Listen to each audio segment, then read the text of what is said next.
राष्ट्रीय महासचिव कैलाश विजयवर्गीय 20 दिनों के बाद अमेरिका यात्रा से इंदौर पहुंचे। इंदौर एयरपोर्ट पर सैकड़ों कार्यकर्ताओं ने उनका गर्मजोशी से स्वागत किया। भारतीय जनता पार्टी के राष्ट्रीय महासचिव कैलाश विजयवर्गीय 20 दिनों बाद इंदौर पहुंचे। इसके बाद कैलाश विजयवर्गीय ने पत्रकारों से चर्चा भी की।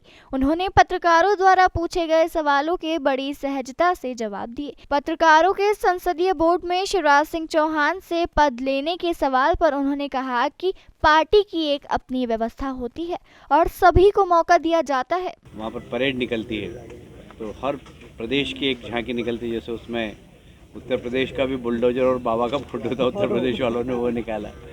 तो ऐसे सेलिब्रेशन इस बार अमृत महोत्सव के उपलक्ष्य में बहुत ज़बरदस्त उत्साह था, वो मैंने देखा। क्योंकि मैं पहले भी एक बार 94 में गया हूँ वहाँ कार्यक्रम में, उसकी अपेक्षा इस बार कम से कम 25 गुना ज़्यादा उत्साह था। इतने बड़े बड़े कार्यक्रम हुए। अमेरिका में अगर 500 लोग इकट्ठे हो जाते हैं तो लोग कहते हैं बहुत बड़ी भीड़ थी। 10,000 लोग थे जो परेड निकली। और अभी जो उनकी तैयारी चल रही 2 लाख लोगों की 21 तारीख को न्यूयॉर्क, वो बहुत बड़ी परेड निकलने वाली है। उनसे जब सवाल किया गया कि क्या उनसे बंगाल का प्रभाव ले लिया है, तो उन्होंने कहा कि यह मात्र अफवाह है, मैं अभी भी बंगाल का प्रभारी हूं। साथ ही उन्होंने संसदीय बोर्ड में सत्यनारायण जटिया के नियुक्त होने पर उन्हें बधाई भी दी। नहीं, वैसे तो बनेगी, उसमें मेरा कुछ भी रोल नहीं है। मैं कभी इस प्रकार के छोटे विषयों पे कभी चर्चा नहीं करता हूँ।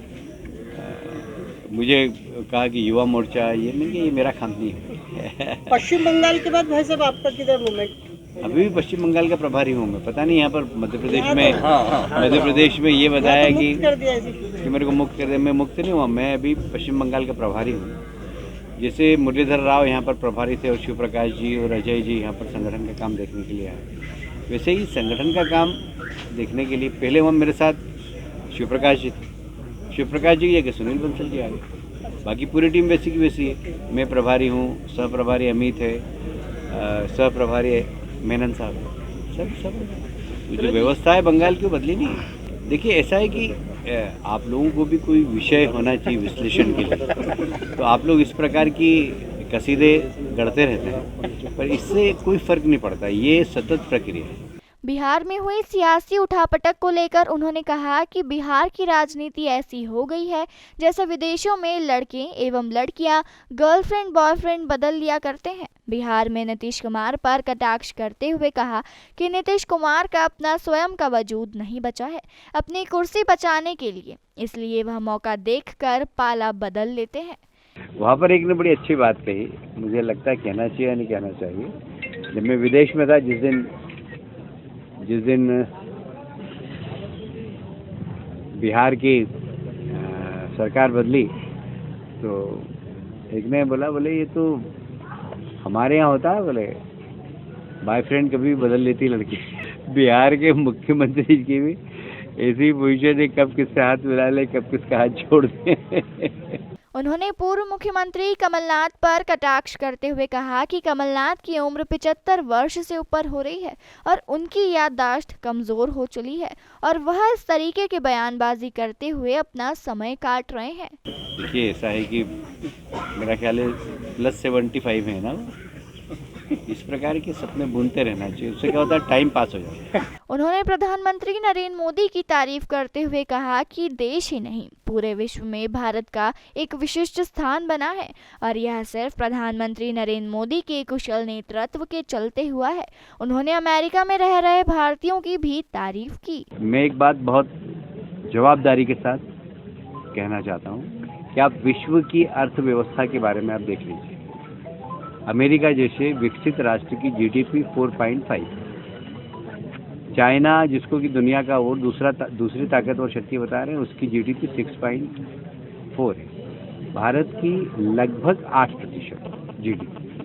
इससे आप समझ सकते हैं कि विश्व की अर्थव्यवस्था कितनी खराब है। बाकी और यूरोप के देशों की बताऊं मैं आपको तो माइनस में चल रही है। हमारे पड़ोसी देशों के क्या हाल हैं, ये आपसे कुछ छुपा हुआ नहीं। श्रीलंका, बांग्लादेश, पाकिस्तान, इनकी क्या हालत है। उस हिसाब से अगर आप विश्व के परिप्रेक्ष्य में कोविड के बाद दुनिया की अर्थव्यवस्था में भारत की अर्थव्यवस्था कितनी सुदृढ़ है, ये आपको जब दुनिया के आंकड़े देखेंगे तो समझ में आ जाएगा। और मुझे इस बात के लिए मोदी जी को मैं श्रेय दूंगा, उनकी टीम को श्रेय दूंगा कि इस बुरे हालात में जब आप देश की 80 करोड़ जनता को फ्री में अनाज दे रहे हैं, आपने वैक्सीन बांटा, सबको लगाया, लगभग पहला डोज, दूसरा डोज और अब बूस्टर भी चालू कर दिया, बच्चों को भी लगाना चालू कर दिया। ये एक बहुत बड़ा, मैं अमेरिका में था, जो यूनाइटेड नेशन की टीम भी मुझसे मिलने आई, और विशेषकर जो हेल्थ सेक्शन का व्यक्ति था वो तो मेरे से बोला, वो व्यक्ति पाकिस्तान का था, वो बोला मेरे को कि दुनिया के अंदर सबसे अच्छा वैक्सीनेशन कहीं पर हुआ है वो भारत में। पाकिस्तान का व्यक्ति जो यूनाइटेड नेशन में काम करता, तो भारत ने बहुत अच्छा काम किया है और उससे भारत की साख सारी दुनिया के अंदर बढ़ी। आप बताइए, मेक्सिको का प्रधानमंत्री ये कहे कि दुनिया में विश्व शांति के लिए 3 लोग यदि कोशिश करें तो विश्व शांति हो सकती है, तो आप समझ सकते हैं कि भारत का दबदबा दुनिया के अंदर कितना है।